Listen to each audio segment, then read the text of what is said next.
Здравствуйте, в эфире Зарима Мусаева. Вас приветствует канал Бирге ТВ с дайджестом наиболее важных на сегодня новостей. Сегодня в выпуске президент сделал заявление о переговорах с Узбекистаном, ГКМБ о коррупции в Минздраве и строительстве железной дороги. Историческим шагом назвал переговоры по вопросам кыргызско-узбекской границы президент Кыргызской республики Садыр Джапаров во время встречи с председателем ГКМБ Камчибеком Ташиевым. Об этом сообщает пресс-служба главы государства. Председатель ГКМБ Камчибек Ташиев рассказал, какие земли перешли Кыргызстану по итогам переговоров по границе с Узбекистаном.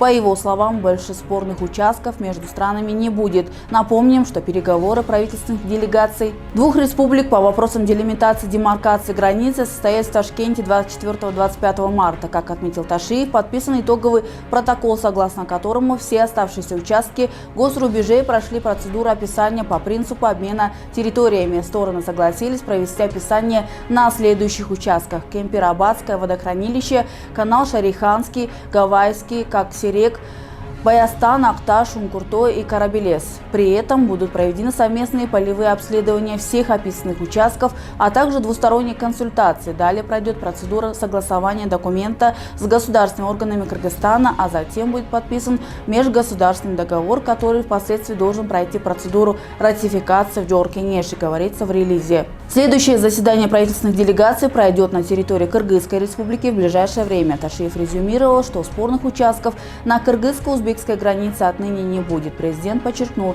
необходимость активизации аналогичных переговоров с другими странами-соседями. Государственный комитет национальной безопасности заявил о выявлении очередной коррупционной схемы в Министерстве здравоохранения при проведении закупок в период пандемии. Отмечается, что выявлены систематические факты закупок медицинских изделий по заведомо завышенным ценам. По данным спецслужбы, за счет международных грантов и кредитных средств было куплено 67 аппаратов ИВЛ на 1,8 миллионов долларов, тогда как фактическая рыночная стоимость составляла не более 600 тысяч долларов. В мае были приобретены 40 аппаратов по 30 тысяч долларов, когда их стоимость по базе данных Департамента лекарственных средств и медицинских изделий при Минздраве составляла 7900 долларов. В сентябре 2020 года были закуплены 27 штук детских ИВЛ по 25 тысяч долларов, когда их рыночная стоимость не превышала 10 тысяч долларов. Аналогичная ситуация наблюдается при поставке в медицинские учреждения концентраторов и функциональных кроватей, сообщили в ГКМБ.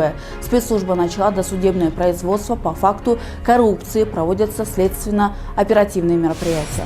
Узбекская сторона готова принять участие в проектировании и строительстве отдельных участков железной дороги Китай, Кыргызстан, Узбекистан. Об этом сообщает пресс-служба правительства Кыргызской республики. Напомним, что в Ташкенте проходило заседание Кыргызско-узбекской межправительственной комиссии. Одна из тем – данная дорога. Узбекская сторона выразила готовность участвовать в проектировании и строительстве отдельных участков железной дороги Китай, Кыргызстан, Узбекистан, а также рассмотреть вопрос софинансирования по мере готовности технико-экономического обоснования проекта, говорится в сообщении.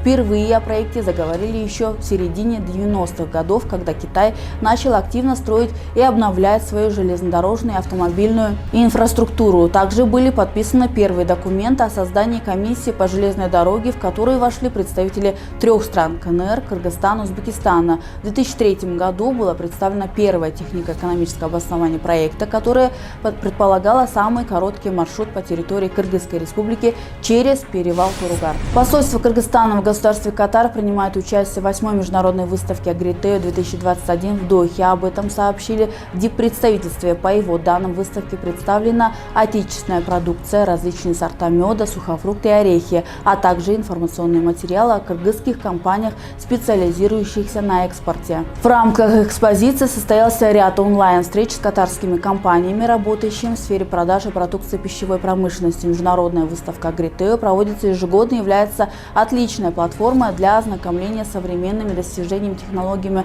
в области сельского хозяйства и окружающей среды. На этом у меня все. Далее прогноз погоды смотрите Бирге ТВ.